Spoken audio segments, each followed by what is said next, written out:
ಕಪಿಲ ವಾಸುದೇವ ಭಗವಂತ ಅವತಾರ ಮಾಡಿದಾಗ ದೇವಲೋಕದಿಂದ ಪುಷ್ಪವೃಷ್ಟಿ ಆಯ್ತಂತೆ.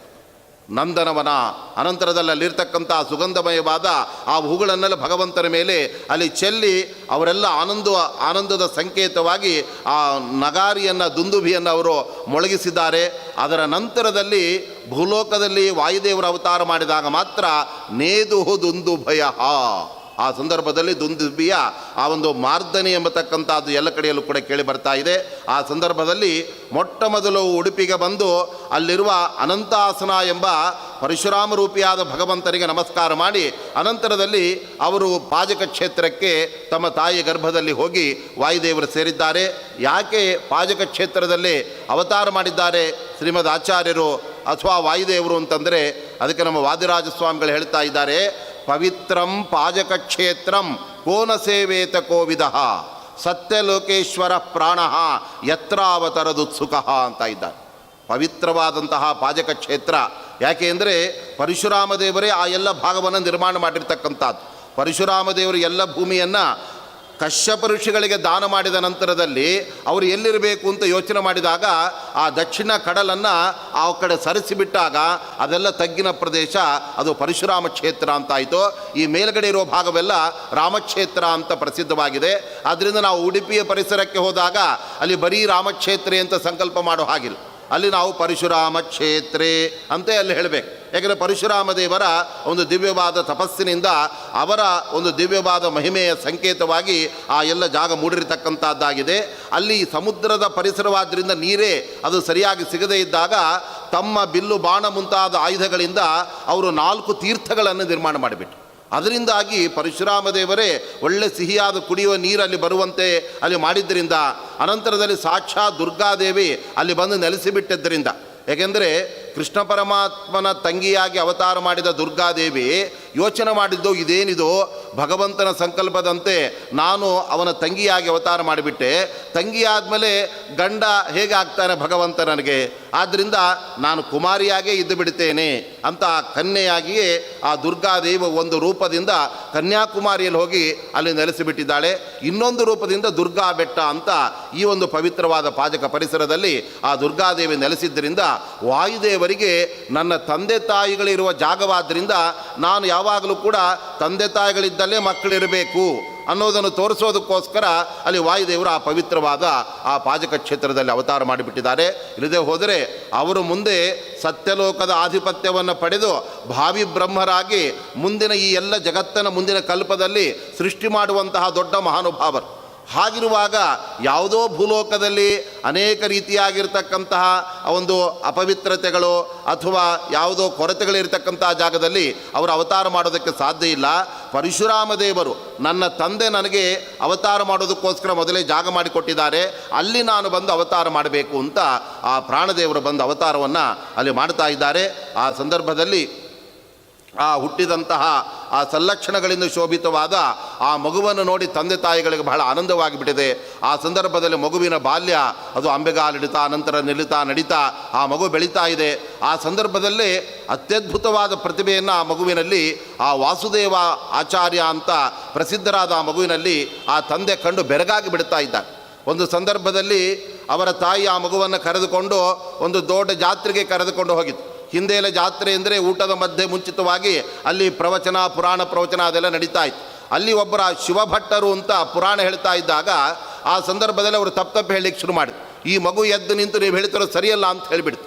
ಆವಾಗ ತಾಯಿ ಹೇಳ್ತಾ ಇದ್ದಾಳೆ, ಅಯ್ಯೋ ಹಾಗೆಲ್ಲ ಹೇಳಬೇಡಪ್ಪ, ಅವರು ದೊಡ್ಡವರು, ನಾವು ಸಣ್ಣವರಿದ್ದಾಗ ನಿಂದು ಪುರಾಣ ಹೇಳ್ತಾ ಇದ್ದಾರೆ, ನೀನು ಅವರದ್ದನ್ನು ತಪ್ಪು ಅಂತ ಹೇಳೋದು ಸರಿಯಲ್ಲ, ನೀನು ಚಿಕ್ಕ ಹುಡುಗ ಅಂತ ಹೇಳಿದಾಗ ನೋಡಿ ಸರಿಯಾದ ಅರ್ಥವನ್ನು ನೀವು ಹೇಳಿ ಅಂತ ಹೇಳಿದಾಗ ಅವ್ರಿಗೆ ಹೇಳಲಿಕ್ಕೆ ಬರಲಿಲ್ಲ. ಅನಂತರದಲ್ಲಿ ವಾಸುದೇವನೇ ಅದರ ಸರಿಯಾದ ಅರ್ಥವನ್ನು ಹೇಳಿದಾಗ ಎಲ್ಲರೂ ಕೂಡ ಈ ಮಗುವಿನ ಹತ್ರ ಬಂದು ಕೂತ್ಕೊಂಡ್ಬಿಟ್ರಂತ. ನಮಗೆ ಪುಟ್ಟ ಆಚಾರ್ಯ ಪ್ರವಚನ ಮಾಡಲಿಕ್ಕೆ ಬೇಕು, ನೀವೇ ಪ್ರವಚನ ಮಾಡಿ ನಾವು ಕೇಳ್ತೇವೆ ಅಂತ. ಅಂದರೆ ಆ ಬಾಲ್ಯದಲ್ಲೇ ಅಶ್ರುತ ಪ್ರತಿಭಾಯಸ್ಯ ಶ್ರುತಿಸ್ಮೃತ್ಯ ವಿರೋಧಿನಿ ಅಂತ ಶಾಸ್ತ್ರ ಹೇಳುವಂತೆ ಗುರುಗಳಲ್ಲಿ ಈ ಜನ್ಮದಲ್ಲಿ ಅಧ್ಯಯನ ಮಾಡದೇ ಇದ್ದರೂ ಕೂಡ ತನ್ನ ಜನ್ಮಾಂತರ ಸುಕೃತದಿಂದ ಆ ತನ್ನ ಬುದ್ಧಿಯಲ್ಲಿರುವ ಅದ್ಭುತವಾದ ಪ್ರತಿಭೆ ಅದು ಆ ರೀತಿಯಾಗಿ ಅನಾವರಣಗೊಂಡು ಬಿಟ್ಟಿದೆ. ಇನ್ನೊಂದು ಸಂದರ್ಭದಲ್ಲಿ ಸ್ವತಃ ಮಧ್ಯಗೇಹ ಭಟ್ಟರು ಅಂತ ಇವರ ತಂದೆಯ ಹೆಸರು, ಸುತ್ತಲೂ ಬೇರೆ ಬೇರೆ ಮನೆಗಳು, ಮಧ್ಯದಲ್ಲಿ ಇವರ ಮನೆ ಇತ್ತು. ಅದರಿಂದಾಗಿ ಮಧ್ಯದಲ್ಲಿ ಇರುವ ಮನೆ ಆದ್ದರಿಂದ ಅವರಿಗೆ ನಡ್ಯಂತಿಲ್ಲಾಯರು ಅಂತ ಹೇಳಿ ಅದನ್ನೇ ಮಧ್ಯಗೆ ಭಟ್ಟರು ಅಂತ ಆ ಹೆಸರಿಂದ ಅವರನ್ನು ಕರೀತಾ ಇದ್ದರು. ಅವರು ಒಮ್ಮೆ ಪುರಾಣ ಪ್ರವಚನ ಮಾಡ್ತಾ ಇರುವಾಗ ಅಲ್ಲಿ ಬೇರೆ ಬೇರೆ ಗಿಡ ಮರಗಳ ಹೆಸರನ್ನು ಹೇಳಬೇಕಾಗಿತ್ತು. ತತಸ್ತಸ್ಯಾಂ ತಾಲ ಪುನ್ನಾಗ ಅಂತೆಲ್ಲ ಹೇಳುವಾಗ ಅಲ್ಲಿ ಒಂದು ಪನಸ ಅಂತ ಒಂದು ಗಿಡದ ಹೆಸರು ಬಂತು. ಆ ಸಂದರ್ಭದಲ್ಲಿ ಅದರ ಅರ್ಥವನ್ನು ಹೇಳಿದೆ ಮುಂದೆ ಹೋಗಿಬಿಟ್ರಂತೆ. ಆವಾಗ ಲಿಕುಚ ಅನ್ನತಕ್ಕಂಥ ಹೆಸರಿನ ಆ ಶಬ್ದದ ಹೆಸರನ್ನು ಅವರು ಹೇಳದೇ ಇದ್ದಾಗ ಆ ಮಗು ಮತ್ತೆ ಧೈರ್ಯವಾಗಿ ತಂದೆ ಹತ್ರನೇ ಕೇಳಿತು, ಅಪ್ಪ ನೀವು ಎಲ್ಲ ಗಿಡಗಳ ಅರ್ಥವನ್ನು ಕೂಡ ಹೇಳಿದಿರಿ, ಆದರೆ ಈ ಒಂದು ಲಿಕುಚ ಅನ್ನುವ ಆ ಶಬ್ದದ ಹೆಸರನ್ನು ನೀವು ಹೇಳೇ ಇಲ್ವಲ್ಲ. ಆವಾಗ ಆ ತಂದೆ ಪಾಪ ಅವರಿಗೆ ನೆನಪಾಗಿಲ್ಲ. ತಕ್ಷಣದಲ್ಲಿ ಆ ಕಡೆ ಈ ಕಡೆ ನೋಡ್ತಾ ಇರುವಾಗಲೇ ಓ ಲಿಕುಚ ಅಂದರೆ ಹೆಬ್ಬಲಸು ಅಂತ ಅರ್ಥ, ಅದನ್ನು ನೀವು ಹೇಳಬೇಕಾಗಿತ್ತು ಅಂತ ತಂದೆಗೇ ಅಲ್ಲಿ ಈ ರೀತಿಯಾಗಿ ಬೋಧನೆ ಮಾಡಲಿಕ್ಕೆ ಶುರು ಮಾಡಿತು. ಆವಾಗ ಆ ತಂದೆ ಅಂದ್ಕೊಂಡ್ರು ಈ ಮಗನನ್ನು ಬಹಿರಂಗವಾಗಿ ಈ ಥರ ಹೇಳಿಕ್ಕೆ ಶುರು ಮಾಡಿದರೆ ಆವಾಗ ದೃಷ್ಟಿ ಆಗಿಬಿಡತ್ತೋ ಏನೋ, ಇವತ್ತು ನಾಳೆ ಒಳ್ಳೊಳ್ಳೆ ಓದ್ತಾ ಇರೋ ಮಕ್ಕಳಿಗೆ ಏನಾದರೂ ಕೆಡುಕು ಮಾಡ್ತಕ್ಕಂಥ ಕೆಟ್ಟ ಬುದ್ಧಿಯವರು ಇರ್ತಾರೆ ಅಂತ ರಹಸ್ಯದಲ್ಲಿ ಆ ಮಗುವಿಗೆ ಪಾಠವನ್ನು ಅಲ್ಲಿ ಹೇಳಲಿಕ್ಕೆ ಶುರು ಮಾಡಿದರು. ಅನಂತರದಲ್ಲಿ ಉಪನಯನವಾಗಿ ಹೋಯಿತು. ಉಪನಯನವಾದ ನಂತರದಲ್ಲಿ ಶಿಕೆಯನ್ನು ಬಿಟ್ಟು ಸಾಕ್ಷಾತ್ ವೇದವ್ಯಾಸದೇವರಂತೆ ಈ ಮಧ್ವಾಚಾರ್ಯರು ಕಂಗೊಳಿಸ್ತಾ ಇದ್ದಾರೆ ವಾಸುದೇವಾಚಾರ್ಯರು. ಆವಾಗ ಆ ಸಂದರ್ಭದಲ್ಲಿ ಗುರುಕುಲದಲ್ಲಿ ಇವರಿಗೆ ವೇದಾಧ್ಯಯನಕ್ಕೋಸ್ಕರ ಕಳಿಸಿಕೊಟ್ರು. ಆವಾಗ ಪೂಗವನ ಅಂತ ಆ ಒಂದು ದೊಡ್ಡ ವಂಶದ ಒಬ್ಬ ಆಚಾರ್ಯರು ಇವರಿಗೆ ವೇದ ಪಾಠವನ್ನು ಹೇಳ್ತಾ ಇತ್ತು. ಆವಾಗ ಅವರು ವೇದ ಪಾಠ ಹೇಳುವ ಕ್ರಮ ಅಂದರೆ ಮೊದಲು ಒಂದು ವೇದವನ್ನು ಹೇಳಿದರೆ ಇಡೀ 13 ದಿವಸಗಳ ಕಾಲ ಅದನ್ನೇ ಹೇಳಬೇಕು, ಪಾಡ್ಯದಿಂದ ನವಮಿಯವರೆಗೆ. ಮತ್ತೆ ಪುನಃ ಆವೃತ್ತಿ ಮಾಡಿಸಿ ಅದನ್ನೇ ಹೇಳ್ತಾ ಇತ್ತು. ಆವಾಗ ವಾಸುದೇವನಿಗೆ ಇವರೇನು ಹೇಳಿದ್ದೇ ಮತ್ತೆ ಮತ್ತೆ ಹೇಳ್ತಾ ಇದ್ದಾರಲ್ಲ ಅಂತ ಪಾಠದಲ್ಲಿ ಆಸಕ್ತಿಯನ್ನೇ ಕೊಡದೆ ಆಟಪಾಠಗಳಲ್ಲಿ ಅವನು ತನ್ನ ಮನಸ್ಸನ್ನು ಕೇಂದ್ರೀಕರಿಸಿಬಿಟ್ಟು ಆ ಸಂದರ್ಭದಲ್ಲಿ ಆ ಪೂಗವನ ಅನ್ವಯಂಶೋದ್ವರಾದ ಅವರು ಬಂದು ಕೇಳ್ತಾ ಇದ್ದಾರೆ, ಪಠಸಿನೋ ಶಟತೆ, ನೀನು ಓದ್ತಾ ಇಲ್ಲ ಬರೀ ಆಟಗಳನ್ನು ಆಡ್ತಾ ಇದೆಯಲ್ಲ ಅಂತ ಕೇಳಿದಾಗ ಅದಕ್ಕೆ ವಾಸುದೇವ ಹೇಳ್ತಾ ಇದ್ದಾನೆ, ನೀವು ಹೊಸ ಪಾಠ ಹೇಳಿದರೆ ನಾನು ಓದಲಿಕ್ಕೆ ಬರ್ತೇನೆ, ಹಳೆಯ ಪಾಠನೇ ಹೇಳ್ತಾ ಇದ್ದರೆ ನನಗೆ ಬೇಜಾರಾಗುತ್ತೆ ಅಂದುಬಿಟ್ಟು. ಆವಾಗ ನಿನಗೆ ನಾನು ಹೇಳಿದ್ದೆಲ್ಲ ಗೊತ್ತಿದೆಯಾ, ನಾನು ಪಾಠ ಹೇಳಿದ್ದನ್ನು ಹೇಳಿ ನೋಡೋಣ ಅಂತ ಕೇಳಿದಾಗ ಅವರು ಹೇಳಿದ ಪಾಠವನ್ನು ಹೇಳದೇ ಇರತಕ್ಕಂಥದ್ದನ್ನು ಎಲ್ಲವನ್ನು ಕೂಡ ಏಕ ರೀತಿಯಲ್ಲಿ ಹೇಳಿಬಿಟ್ಟಾಗ ಅವರು ಬೆರಗಾಗಿಬಿಟ್ರು. ಆ ಸಂದರ್ಭದಲ್ಲಿ ಮಹಾನಾರಾಯಣ ಉಪನಿಷತ್ತನ್ನು ಕೂಡ ಆ ಪುಟ್ಟ ವಾಸುದೇವ ಆ ರೀತಿಯಾಗಿ ಹೇಳಿಬಿಟ್ಟಾಗ ಈತ ನನಗೆ ಶಿಷ್ಯನಲ್ಲ, ನಾನೇ ಇವರ ಹತ್ರ ಶಿಷ್ಯನಾಗಬೇಕು ಅಂತ ಅವರಿಗೆ ಆ ಭಾವನೆ ಬಂದುಬಿಡ್ತು. ಅಂಥ ಅದ್ಭುತವಾದಂಥ ಪ್ರತಿಭೆ, ಜ್ಞಾನ. ಆನಂತರದಲ್ಲಿ ಅವರು ಕೇಳಿದರು, ನೀನು ದೊಡ್ಡ ಮಹಾನುಭಾವ ಇದ್ದೀಯಾ, ಏಕೆಂದರೆ ಮಕ್ಕಳಿಗೆ ವೇದ ಪಾಠ ಹೇಳಿಕೊಟ್ರೆ ಮರುದಿವಸವೇ ನಮಗಿಂತ ಚೆನ್ನಾಗಿ ಅವರೇ ಮರೆತು ಬಿಟ್ಟಿರ್ತಾರೆ, ಹಾಗಿರುವಾಗ ನನಗೆ ಮರವು ಬರುವಂತೆ ನೀನು ಹೇಳ್ತಾ ಇದ್ದೀಯಾ ಅಂತಂದಮೇಲೆ ನನಗೆ ವಿಶೇಷವಾಗಿ ಅನುಗ್ರಹ ಮಾಡು ಅಂತ ಹೇಳಿದಾಗ ಅವರಿಗೆ ಗೋವಿಂದ ಭಕ್ತಿ ಮುಚಿತಾಂ ಗುರುದಕ್ಷಿಣಾಂ ಸಹ, ನಿಮಗೆ ಒಳ್ಳೆ ನಿರ್ಮಲವಾದ ಭಗವದ್ಭಕ್ತಿಯನ್ನು ಕೊಡ್ತೇನೆ, ಆ ಭಗವಂತನ ಜ್ಞಾನವನ್ನು ಕೊಡ್ತೇನೆ ಅಂತ ಆ ಬಾಲ್ಯದಲ್ಲೇ ಆ ವೇದೋಪನಿಷತ್ತುಗಳ ಸಾರವನ್ನು ತನ್ನ ಗುರುಗಳಿಗೆ ಉಣಿಸಿದಂತಹ ಮಹಾನುಭಾವರು ವಾಸುದೇವಾಚಾರ್ಯರಾಗಿದ್ದಾರೆ. ಒಮ್ಮೆ ಮಕ್ಕಳ ಗೆಳೆಯರ ಜೊತೆಗೆ ಅವರು ಕಾಡಿನಲ್ಲಿ ಹೋಗ್ತಾ ಇರುವಾಗ ಒಬ್ಬ ಗೆಳೆಯನಿಗೆ ವಿಪರೀತ ಕಿವಿನೋವು ಬರ್ತಾಯಿತ್ತು. ಶಿರೋವೇದನೆಯಿಂದ ಅವನು ಸಹಿಸದೆ ಮೂರ್ಛಿತನಾಗಿ ಬಿದ್ದು ಬಿಡ್ತಾಯಿತ್ತು. ಒಮ್ಮೆ ವಾಸುದೇವ ಇರುವಾಗಲೇ ಅವನಿಗೆ ಕಿವಿನೋವು ಬಂದಾಗ ಆ ಸಂದರ್ಭದಲ್ಲಿ ನೀನು ಹೆದರಬೇಡ, ಕಣ್ಣು ಮುಚ್ಚಿಕೋ ಅಂತ ಹೇಳಿ ವಾಸುದೇವ ಅವನ ಕಿವಿ ಹತ್ತಿರ ಬಂದು ಧನ್ವಂತರಿಯ ಮಂತ್ರವನ್ನು ಭಕ್ತಿಯಿಂದ ಅಲ್ಲಿ ಪಠನ ಮಾಡಿಬಿಟ್ರೆ ಆ ಹುಡುಗನಿಗೆ ಹೆಸರಿಲ್ಲದೆ ಆ ಕಿವಿನೋವು ಹೊರಟು ಹೋಗ್ಬಿಡ್ತು. ಮತ್ತಾವತ್ತೂ ಕೂಡ ಅವನಿಗೆ ಬರಲೇ ಇಲ್ವಂತೆ ಆ ಕಿವಿನೋವು. ಆ ರೀತಿಯಾಗಿ ಸುಮಧ್ವ ವಿಜಯ ಶ್ರೀಮದ್ ಆಚಾರ್ಯರ ಚರಿತ್ರೆಯನ್ನು ನಾವು ಕೇಳಿದರೆ ನಮ್ಮ ಕಿವಿ ನೋವು, ಕಾಲು ನೋವು ಮತ್ತು ನಮ್ಮ ಸಂಸಾರದ ಬೇರೆ ಬೇರೆ ನೋವುಗಳು ಅದೆಲ್ಲವನ್ನು ಕೂಡ ಪರಿಹಾರ ಮಾಡಬಲ್ಲ ಮಹಾನುಭಾವರು ನಮ್ಮ ಮಧ್ವಾಚಾರ್ಯರಾಗಿದ್ದಾರೆ. ಅದೆಲ್ಲವನ್ನು ಬಾಲ್ಯದಲ್ಲಿದ್ದಾಗಲೇ ಅವರು ತೋರಿಸಿಬಿಟ್ಟಿದ್ದಾರೆ. ಆ ಸಂದರ್ಭದಲ್ಲಿ ಉಪನಯನವಾಗಿ ಗುರುಕುಲದ ಅಧ್ಯಯನವೆಲ್ಲ ಮುಗಿದ ನಂತರದಲ್ಲಿ ಒಂದು ಸಂದರ್ಭದಲ್ಲಿ ಅವರ ಮನೆ ಹತ್ತಿರ ಒಬ್ಬ ಕಕ್ರ ಶೆಟ್ಟಿ ಅಂತ ಆತ ಈ ಮಧ್ಯಗೆ ಭಟ್ಟರಿಗೆ ಹಸುವನ್ನು ಕೊಟ್ಟಿದ್ದ. ಅದಕ್ಕೆ ಕೊಡಬೇಕಾದ ದುಡ್ಡನ್ನು ಇವರು ಇನ್ನೂ ಕೂಡ ಕೊಟ್ಟಿರಲಿಲ್ಲ. ಪಾಪ ವೈದಿಕರು ಅಂದರೆ ಕಡು ಬಡವರಾದ್ದರಿಂದ ಅವರಿಗೆ ಹಣ ಕೊಡೋದಕ್ಕೆ ಅವರಿಗೆ ಆಗಿರಲಿಲ್ಲ. ತುಂಬ ಅದನ್ನು ಪೋಸ್ಟ್ಪೋನ್ ಮಾಡ್ತಾ ಇದ್ದರು. ಒಂದು ದಿನ ಮಧ್ಯಾಹ್ನ 12 ಗಂಟೆಗೆ ಆ ಕಕ್ರ ಶೆಟ್ಟಿ ಬಂದು ಮಧ್ಯಗೆ ಭಟ್ರ ಹತ್ರ ಕೂತ್ಕೊಂಡ್ಬಿಟ್ಟು, ಇವತ್ತು ನೀವು ದುಡ್ಡು ನಮಗೆ ಕೊಡಲೇಬೇಕು, ಇಲ್ಲ ಅಂದರೆ ನೀವು ಊಟ ಮಾಡಬೇಡಿ ಅಂತ ಹೇಳಿಬಿಟ್ಟು. ಆವಾಗ ಇವ್ರು ಏನು ಮಾಡಬೇಕು ಪಾಪ ಆಚೆ ಈಚೆ ನೋಡ್ತಾ ಇದ್ದಾರೆ. ಅಷ್ಟೊತ್ತಿಗೆ ಪುಟ್ಟ ವಾಸುದೇವ ಆ ಶೆಟ್ಟಿ ಹತ್ರ ಬಂದು ಕೇಳ್ತಾ ಇದ್ದಾನೆ, ನೀನು ಏನಕ್ಕೆ ಬಂದಿದೆಯಾ, ಏನಾಗಬೇಕು? ಇಲ್ಲ, ನಿಮ್ಮಪ್ಪ ನನಗೆ ದುಡ್ಡು ಕೊಡಬೇಕಾಗಿತ್ತು, ಅದಕ್ಕೋಸ್ಕರ ಇಸ್ಕೊಂಡೇ ಹೋಗಬೇಕು ಅಂತ ಕೂತಿದ್ದೇನೆ. ಆವಾಗ ಇಲ್ಲೇ ಇರು ಅಂತ ಹೇಳಿ ತನ್ನ ಹಿತ್ತಲಲ್ಲಿ ಇದ್ದಂತಹ ಒಂದು ಹುಣಸೆ ಮರದ ಆ ಬೀಜಗಳೆಲ್ಲ ಬಿದ್ದಿತ್ತು, ಅದನ್ನೆಲ್ಲ ತೆಗೆದುಕೊಂಡು ಆ ಶೆಟ್ಟಿಯ ಕೈಯಲ್ಲಿ ಹಾಕಿದರೆ ಅದು ಬಂಗಾರದ ನಾಣ್ಯ ಹಾಕಿ ಹೋಗಿಬಿಡ್ತು.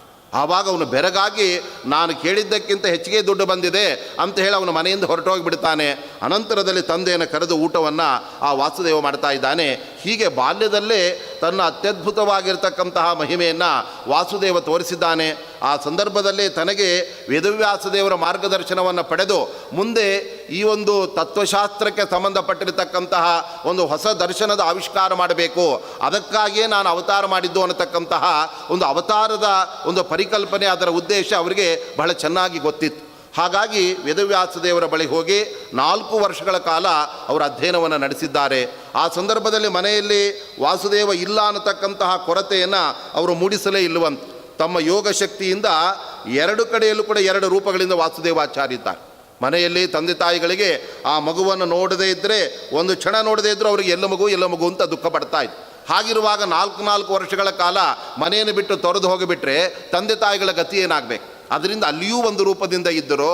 ಅನಂತರದಲ್ಲಿ ವೇದವ್ಯಾಸ ದೇವರ ಹತ್ರ ಹೋಗಿ ಸಕಲ ಶಾಸ್ತ್ರಗಳನ್ನು ಅವರು ಅಧ್ಯಯನ ಮಾಡಿ ಆ ಬಂದ ನಂತರದಲ್ಲಿ ಆವಾಗ ಅವರು ಮನಸ್ಸಿನಲ್ಲಿ ಸಂಕಲ್ಪ ಮಾಡ್ತಾರೆ, ನಾನು ಬಾಲಯತಿಯಾಗಿ ಈ ಎಲ್ಲ ದೊಡ್ಡ ಒಂದು ವೈಷ್ಣವ ದರ್ಶನವನ್ನು ವೇದೋಪನಿಷತ್ತುಗಳಲ್ಲಿ ಈಗಾಗಲೇ ರೂಪುಗೊಂಡಿರುವಂತಹ, ಆದರೆ ಸಮಾಜದಲ್ಲಿ ಅದು ಸ್ವಲ್ಪ ಮರೆ ಆಗಿರತಕ್ಕಂಥ ಸಂದರ್ಭದಲ್ಲಿ ಅದನ್ನು ಮತ್ತೆ ಪುನಃ ಪ್ರತಿಷ್ಠಾಪನೆ ಮಾಡುವ ಆ ಕಾರ್ಯ ನಡೆಯಬೇಕು ಅನ್ನತಕ್ಕಂಥ ದೃಷ್ಟಿಯಿಂದ ನಾನು ಸನ್ಯಾಸಿ ಆಗ್ತೇನೆ ಅಂತ ಮನೆಯಿಂದ ಹೊರಡಲು ಸಿದ್ಧರಾದಾಗ ತಂದೆ ತಾಯಿಗಳು ಗಾಬರಿ ಆಗಿಬಿಡ್ತಾರೆ. ನಮಗೆ ಇರೋದೇ ನೀನೊಬ್ಬ ಮಗ, ನೀನು ಹೊರಟು ಹೋಗಿಬಿಟ್ರೆ ನಮ್ಮ ಗತಿ ಏನು ಅಂತ ಕೇಳಿದಾಗ ಆ ಸಂದರ್ಭದಲ್ಲಿ ಅವರು ಹೇಳ್ತಾ ಇದ್ದಾರೆ, ನಾನು ಹೋಗಲೇಬೇಕಾಗಿದೆ, ಆದರೂ ಕೂಡ ನಿಮಗೆ ಇನ್ನೊಬ್ಬ ಮಗ ಹುಟ್ಟುವವರೆಗೆ ನಾನು ಮನೆಯಲ್ಲಿ ಇರ್ತೇನೆ ಎಂಬುದಾಗಿ ಹೇಳಿದಾಗ ಅನಂತರದಲ್ಲಿ ಮತ್ತೊಬ್ಬ ಇವರ ತಮ್ಮಂದಿರು ಹುಡ್ತಾ ಇದ್ದಾರೆ.